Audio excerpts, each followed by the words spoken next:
Estamos vivendo uma geração que está viciada em conhecimento. Você munir a sua mente de conhecimento é fácil. Os livros estão acessíveis, porque não tem mais 2 ou 3 gráficas. Não há um monopólio de gráficas. Os livros se tornam acessíveis. Houve uma época que para uma pessoa escrever um livro havia uma exigência que ela tivesse um curso e ela deveria ter conteúdo para escrever, um jornalista, um escritor, alguém, um erudito das letras. No mundo religioso, um teólogo de formação acadêmica, se escrevia-se. Hoje, com a ascensão da internet, da comunicação, da mídia, me acompanha aqui, por favor, todos têm voz.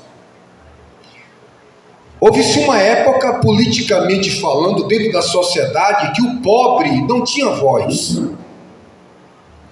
O trabalhador, ele precisava de um representante. Quem era esse representante? Era o presidente do sindicato.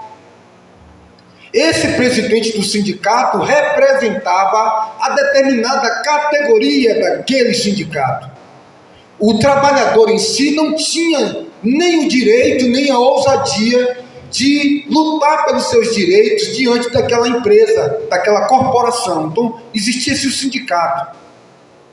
Alguém que precisasse lutar pelos direitos da categoria não tinha permissão de ir lá conversar no setor pessoal, no relacionamento humano, do setor trabalhista, sobre os seus recursos, seus direitos. Então ali colocava-se um sindicato e ali o presidente do sindicato ia ali negociar. Dizia-se: o negro não tem voz, o pobre não tem voz.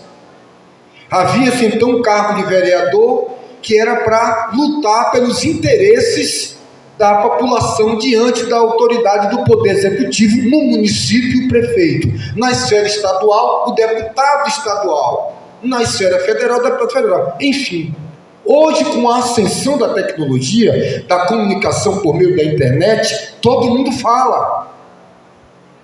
Mas houve um tempo que para falar era preciso ter autoridade. Para falar era preciso ter a tutela, ter a oportunidade dada ao presidente do sindicato, ao vereador na esfera municipal e assim sucessivamente. Mas também, irmãos, trazendo para a esfera espiritual, nenhum homem podia se levantar, e ai daqueles que, ao ter uma oportunidade no congregar da igreja, tivesse a ousadia de falar de si mesmo. Por quê? Porque havia crentes de discernimento. A igreja do Senhor, selada e marcada pelo Espírito Santo, ela sabe. Olha, preste atenção. Quem tem Deus, e não é só ter Deus, é ter Deus e viver para Deus. Ele tem os seus ouvidos apurados, inteligíveis para entender: Deus está falando. O temor e o tremor em anunciar a palavra de Deus. E o apóstolo Paulo diz: quando vos reunir, que um profeta se levantar em um determinado assunto, falando do Espírito Santo, e outro profeta pedir a palavra, o que está falando cale-se, para que o outro fale, para que tenha ordem. Mas aí é que está. Quando este que estava falando, pelo próprio Espírito, percebia que outro irmão, no ajuntamento da congregação, recebia outro fio da meada dentro daquele mesmo assunto, para dar continuidade, ele se calava para que todos, através do Espírito ministrando na vida daqueles que se santificavam e que tinham o dom e a chamada de profeta, falava. Com o passar do tempo, quando o apóstolo Paulo ele escreve dizendo que no meio de vós se levantaria homens querendo ter a primazia, e aí foi tendo esta primazia, o ego, o ser amante de si mesmo, de postergar, de impor a sua vontade, de impor a sua leitura de um determinado texto, a sua interpretatividade, e aí vem as teologias, e aí vem as divisões, os partidos, os times, os grupos, dos que crê fulano, dos que crê fulano. Vem aí os nicolaítas, vem outros e outros e outros, criando técnicas, querendo fazer de Paulo uma teologia paulina, uma teologia de Pedro, eu sou de Cefas, já fazendo grupos, já era uma luta muito grande. E aí então a falta desse temor foi gerando muitas vozes. Hoje qualquer um se sente no direito, na envergadura de falar, conta sonhos. Deus me disse, Deus revelou, Deus falou comigo esta madrugada. É impossível isso acontecer? Não, Deus não faz acepção de pessoas. Mas qual é o nível, irmãos, o padrão daquele que vai falar em nome de Deus? De Gênesis e Apocalipse você pode acompanhar as bocas de Deus falando quem eram os homens, os instrumentos, a sua vida irrepreensível, o seu cotidiano, as virtudes, as características daqueles que eram a boca de Deus para a nação de Israel.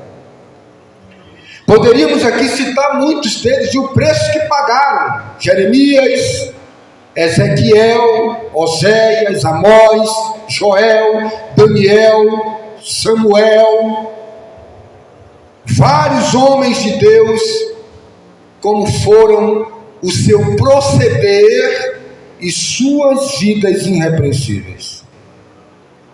Mas a internet, a comunicação abriu o leque. A pessoa pega o celular, faz uma gravação em nome de Deus. Amém. Todos têm o direito de anunciar. Agora Paulo disse: cada um veja como constrói sobre o fundamento. Temos um fundamento. Quem é? A doutrina dos apóstolos e o evangelho do Senhor Jesus Cristo. Não é achismo, não é o que eu penso, não é o que eu acho que é bonito, não é o que o meu paladar aprova, não é o que meus olhos acham bonito, é o que Deus na sua palavra nos traz veracidade. O profeta Isaías então se levanta diante daquela nação e diz: a lei e ao testemunho, se esses homens assim não falarem, para eles jamais nascerá a alva. Era terra de necromantes, de falsos profetas, era terra de demônios sendo adorados como deuses, e ali, no meio daquela geração, Deus vinha vaticinando, autenticando e selando aqueles que tinham na terra como boca de Deus. Mas hoje, a parafernália, hoje, as vozes cruzam-se no ar, de um lado para o outro, a ponto que eu recebo mensagens, eu recebo e-mails de pastores e amigos que dizem: esta palavra chegou na hora certa. Às vezes eu fico pensando que eu estou só, ou que eu estou fanático, porque já não ouço, já não quero, já não consigo, já não desce. Aqueles que conheceram o céu pelo lado de dentro não serão enganados. Nós estamos vivendo tempos de falsos profetas, falsas vozes. O conhecimento é bom? É. Mas deve ser o conhecimento que te faz melhor. Ficar só no cabedal, ficar só no acúmulo de você se tornar um intelectual do Evangelho, mas na hora da vivência, na hora daquilo que quando Cristo diz misericórdia quer e não sacrifício, na hora do amor, da expressão da fé, nada do conhecimento ajuda. Na hora de dizer não ao pecado, o conhecimento não ajuda, os textos decorados não ajudam. A vida financeira, a prosperidade não ajuda, não ajudou Ló. A prosperidade de Ló não ajudou ele, não ajudou a mulher dele, não ajudou a família dele. O que fez Ló sair de Sodoma e Gomorra não foi ele ter conquistado terras e propriedade, mas foi uma vida de justiça. Quando o apóstolo Pedro disse que Ló furtigava a sua vida e aborrecia com orações e jejuns pela vida dissoluta dos habitantes de Sodoma e Gomorra. E dentro desse texto aqui, o escritor inspirado pelo Espírito Santo diz: tenho muitas coisas para dizer, coisas difíceis de explicar. E sabe por que está difícil? Porque vocês ficaram com preguiça de ouvir. Mas preguiça de ouvir verdades amargas. Como disse o filósofo Diderot, tomamos aos gargalhões a mentira e a verdade a contra-gotas. Doses homeopáticas, mas as mentiras aos tatalá, aos guti-guti. Temos dificuldade de dar espaço a patrol que vai rompendo o caminho para que a verdade ilumine a nossa escuridão. Vamos colocando troncos de madeiras e tranqueiras e coisas e vamos se tornando maleáveis às mentiras de todas as vozes. Vozes, por sinal, diga-se de passagem, bonitas, palavras bem enfeitadas, como disse o apóstolo Pedro, com heresias dissimuladamente e destruidoras. Mas aqui o escritor diz que estavam preguiçosos para o ouvir, e esse ouvir, praticar, vivenciar. Olha só o que é que ele nos diz aqui no versículo 16, sobre o ouvir e o praticar. Mas o alimento sólido, por favor, acompanhe, sólido, é para os adultos, para aqueles que está escrito o que aí, igreja? Aqueles que pela prática, você pode repetir comigo? Aqueles que pelo que, irmãos? Aqueles que pela prática tem o que? As suas faculdades exercitadas. Por favor, irmãos, quando você nasceu, você enxergava bem? Você enxergava bem? Você falava bem? Quem aqui gaguejou quando começou a falar? Todos? Papá, era papai? Era forte? Quem balbuciou? Mamãe, vovô, vovó? E como foi que você agora já com 40, já sendo adulto, fala bem, sem balbuciar. Foi através de quê? Da prática. Sim ou não, irmãos?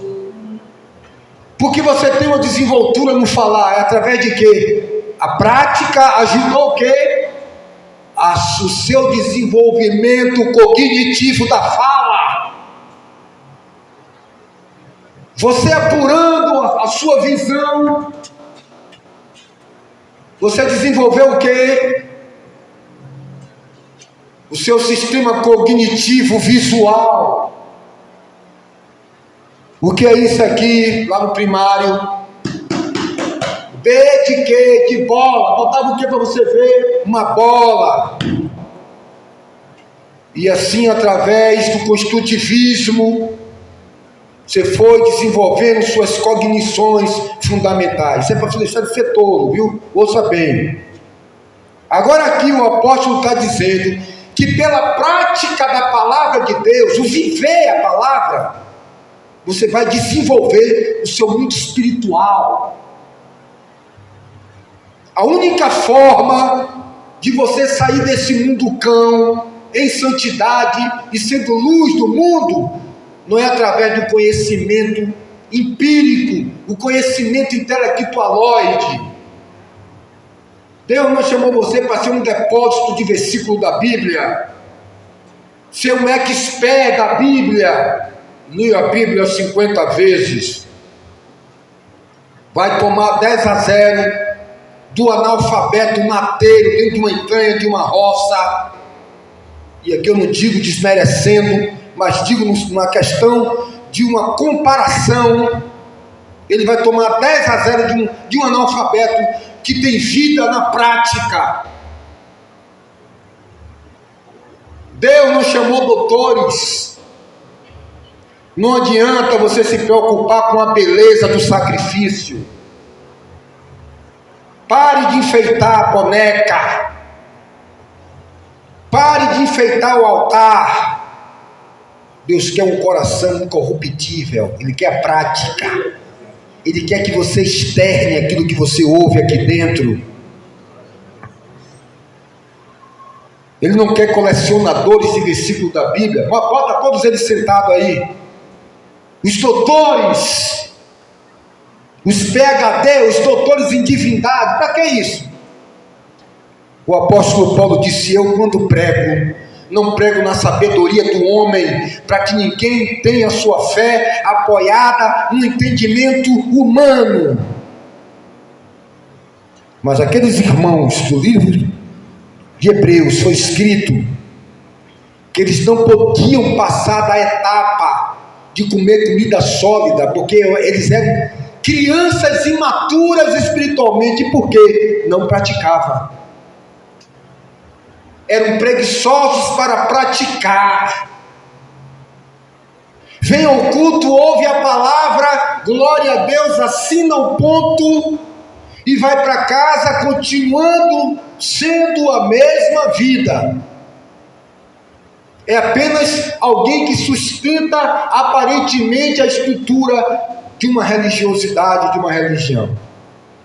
Com seus dízimos e oferta, paga o salário dos diretores e presidentes da associação religiosa, paga água, energia, compra flores, cadeiras, mantém a água mineral com suas finanças.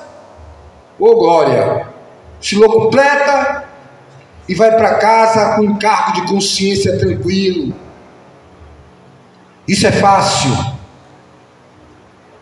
Mas quando nós passamos aqui para se tornar um adulto, para se alimentar do que é sólido, do que é sustentável, do que é substancial, do que realmente importa, não há uma vida de desenvolvimento. Olha o que ele diz aqui. Olha o que é que ele fala aqui. O alimento sólido é para os adultos, para aqueles que ouvem a palavra de Deus e praticam.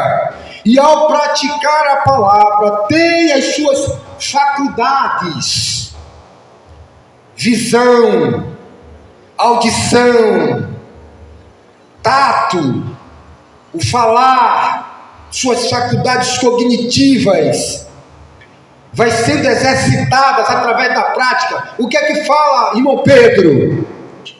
O que é que a Bíblia fala sobre os olhos? O que é que as Escrituras falam sobre os olhos? Eu não devo olhar para uma mulher e cobiçá-la.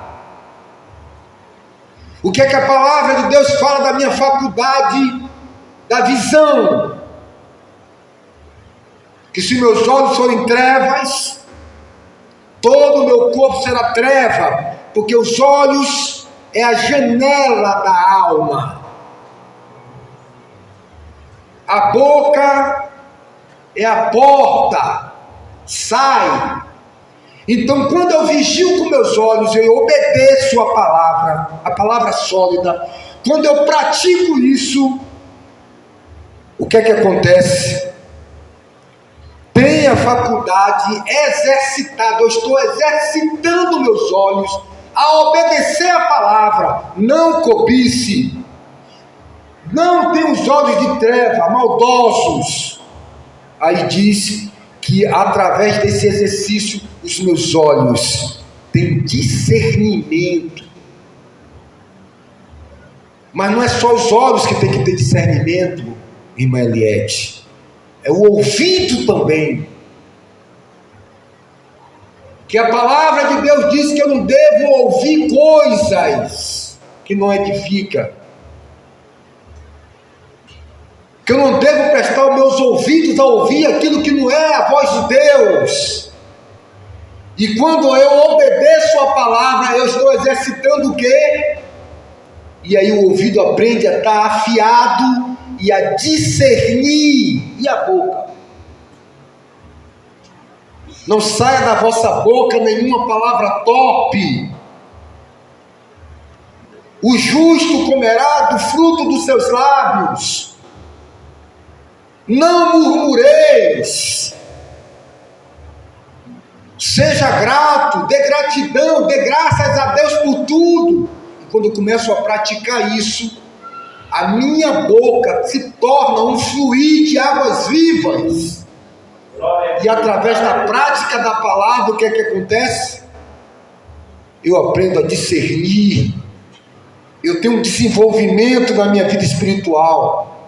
Enquanto essa sociedade está vivendo aí agora a síndrome do pensamento acelerado, explosões de pensamentos, de ideologia, a Bíblia está sem o livro de Enoque. Descobriu a nova Bíblia lá na caverna da Etiópia. Descobriu uma Bíblia em 1715. Porque o livro tal, porque o livro tal, porque o livro dos Sentinela, porque o livro de Jasson, porque o livro tal, porque o Evangelho de Mateus, de Tomé, Evangelho de não sei quem, de André, Evangelho de não sei quem, são livros que não estão aqui, que fulano tirou. Irmão, você precisa de uma coisa. Alguém lá na Índia disse: se toda a Bíblia for queimada e ficar apenas o Sermão do Monte, a humanidade será salva. Entenda. O apóstolo Tiago disse: quem praticou o amor cumpriu toda a lei. Tá bom para você? Fique no amor. Fique no amor. Você pode conhecer tudo, conhecer letras, conhecer tudo. E os maiores eruditos, os maiores conhecedores, os maiores teólogos, são esses mesmos, que têm sido os maiores adúlteros, têm sido os maiores heréticos, porque o viver da igreja, quando você lê Atos dos Apóstolos, quando você lê o Evangelho, é uma vida simples, não tem nada pesado sobre você.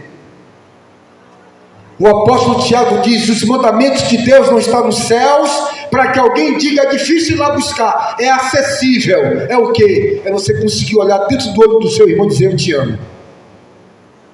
e o Espírito de Deus olhar para ele e dizer: é verdade, ele te ama mesmo. Agora, aquele que ama seu irmão dá sua vida por ele. É nisso aí que essa falsa cristandade tem sido negada, tem sido anulada. O que é que adianta? Vamos fazer uma entrevista com Laodiceia e perguntar: o que é que adianta toda essa riqueza, esta apoteose? Oh, maravilha!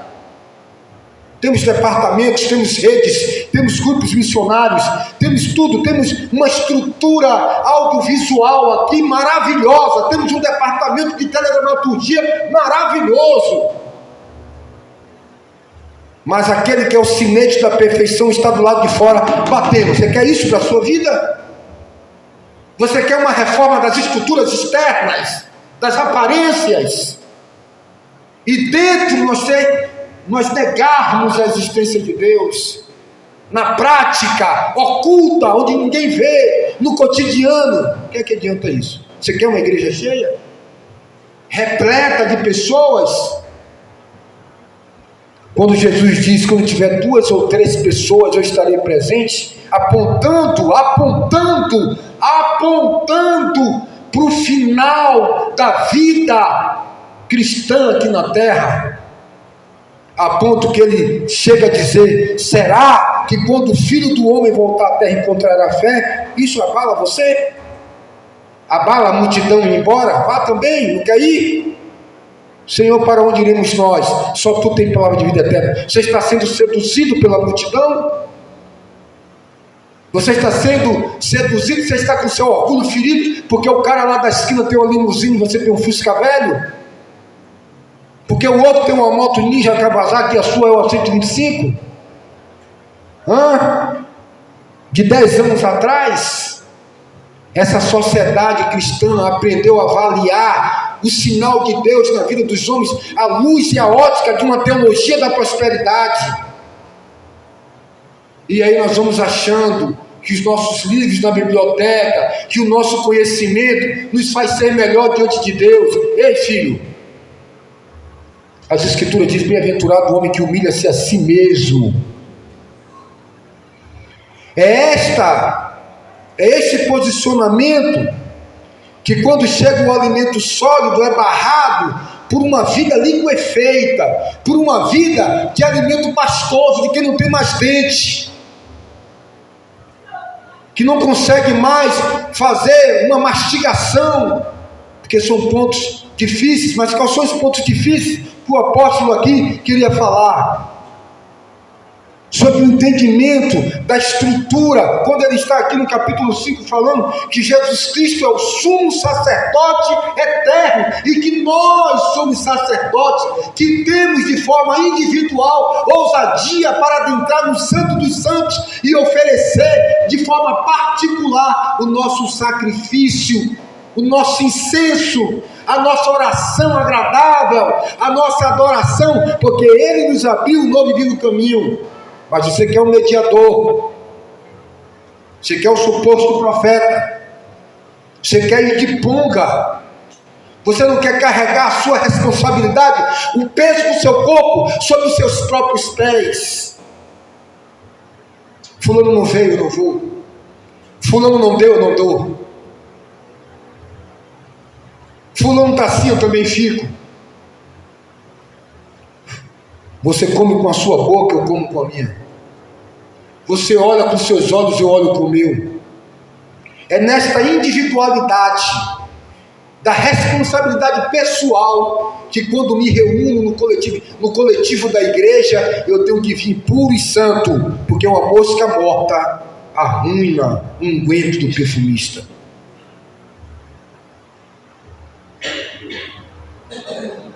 Nós temos a necessidade de nos alimentarmos com um alimento sólido. Mas esse alimento sólido é quando não somos mais crianças. É quando sabemos que o perdão não deve ser só para o irmão de sangue. Que o perdão não é só para papai que deu uma surra muito forte, ou para a manhã. O perdão é para quem você não conhece. O lombo da sua mula é para aquele que foi assaltado pelos ladrões, que você nem sabe quem é ele, nem nunca conhece ele. O ato de amor é praticado ao próximo. Quem é meu próximo? Pronto, eu vou te dizer. Um macumbeiro, um feiticeiro, um samaritano, um excomungado veio descendo e encontrou lá no caminho de Jericó um homem que ele nunca viu a cor nem a cara, nem pediu atestado de conduta, nem perguntou quem era o pai ou a mãe dele, para ver se ele tinha algum parentesco de terceiro grau, de segundo grau. Saiu do conforto do seu cavalo, sai do seu conforto, sai da sua zona de conforto. Meu Deus, esse dinheiro aqui é para me fazer a minha feira final do mês. Foi lá, pagou e disse: se gastar, faça o amor completo. Não, eu paguei já aqui, ó, o dinheiro que eu tenho aqui, está aqui, ó. Deu quanto? R$200, está aqui, pá. Está incompleto, meu filho. Qual é o completo? Se gastar, quando eu voltar eu pago. Tem muita gente amando pela metade, deixando as pessoas no meio do caminho. Mas aí está tudo muito bonito. A festa no final de ano vai ser muito bonita. O congresso vai ser lindo e maravilhoso. Mas só é uma estrutura que nem a Torre Eiffel. Um esqueleto de ferro vazado por todos os lados, onde o vento do mundo entra e sai quando quer e a hora que quer. Quando precisamos ser compactos. Quem é o meu próximo? A quem eu devo amar? Qual é o alimento sólido? Será que eu sou adulto na palavra? Mas eu tenho 10, 15 anos de crente e de vez em quando chega uma sentença, chega um teste, você é reprovado. Do nada, nem dia nem hora você sabe quando é que o vizinho vai jogar um gato podre, morto, em cima do seu telhado. Você não sabe que horas é que sua mãe vai ligar estressada e que você tem que estar lá com Cristo, ou seu pai, ou sua tia, ou seu irmão, ou seu vizinho, ou seja lá quem for. Quando vão falhar com você, quando vão comprar no seu cartão e não vão pagar, você não sabe que tipo de teste é. E aí? É preciso vir aqui de novo me ensinar o Mobral? De dar uma papinha, de dar um leitinho, porque você não aguenta uma vida cristã de adulto. Quando eu era menino, eu fazia as coisas de menino. Mas quando me tornei homem, passei a ter atitude de homem. O Evangelho, irmãos, é a vida que se vive cotidianamente. Mas as pessoas estão achando que o Evangelho é aprender todos os dias o que não tem mais para aprender, meu filho. Não adianta eu entrar aqui na Bíblia para criar matéria de angiologia. Tem sim, pastor. A teologia criou a matéria teológica, angiologia. Os arcanjos, os anjos, os serafins, as hierarquias, isso vai salvar você em quê? Não vamos estudar só teriologia, vamos estudar agora não sei o que, não sei, irmão. Despruce em estudar a palavra de Deus ricamente, como disse o apóstolo Pedro. O que é que a gente tem que estudar? A apologética, a defesa da fé, as doutrinas básicas da salvação. Agora, você pegar um livro como esse aqui, de palavras eternas, você vai criar 1 milhão de teoria aqui dentro, meu irmão. 1 bilhão de heresias aqui dentro. A ponto que o apóstolo Paulo escreve já para aqueles irmãos da igreja de Corinto, dizendo para ele: a palavra de Deus não é matéria de escola, meu filho.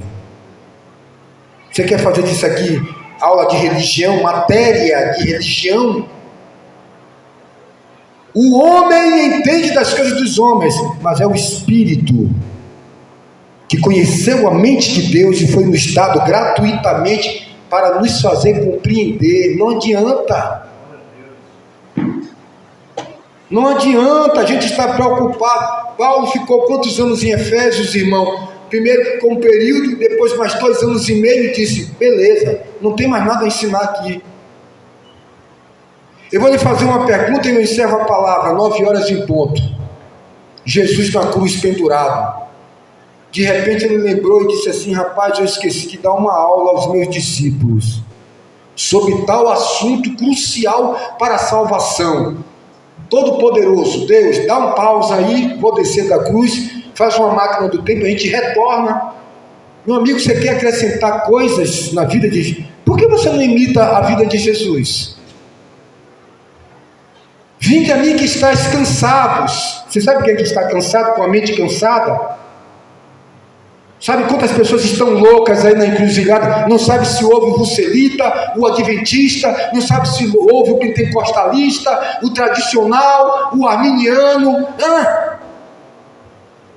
Estáis cansados e oprimidos, porque eu muito estudar, filho, o enfado da carne. Doido, enlouquece. Aprender de mim que sou manso e humilde. Vida simples de Jesus. Quando conversou com os doutores da lei, foi no poder de quê? Qual era a escola dele, com 12 anos? No poder do Espírito, meu filho, que lhe dá o poder de discernimento. Ele pergunta e você me responde: de onde tem vindo as heresias? É dos matutos da roça ou é dos doutores, dos jovens cabedais? Quem é que tem entrado aqui nas escrituras e criado heresia? Não são os doutores, os grandes. Vai chegar um momento que você não chega no denominador comum, não para, não para. Vai estudar Apocalipse. Ei, 3 coisas permanecem. Que vida prática que eu tenho que ter no Evangelho? Qual é a vida prática? Os discípulos viveram 3 anos e meio com Jesus, aprendendo o quê? Aprendendo o quê, irmãos?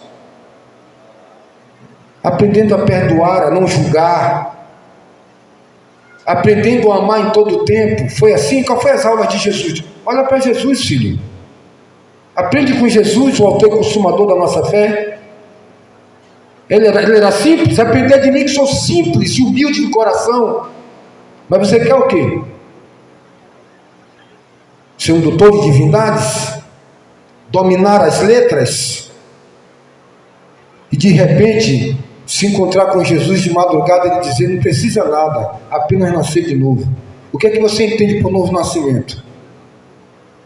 O ser uma nova criatura é o quê? É decorar a enciclopédia Barça? É decorar o dicionário Aurélio Buarque de Holanda? É saber e decorar todos os mapas apostólicos do apóstolo Paulo, das viagens missionárias? Todo conhecimento e todo estudo é bom se nos faz ser melhor na prática da vivência com o outro. Eu vou repetir.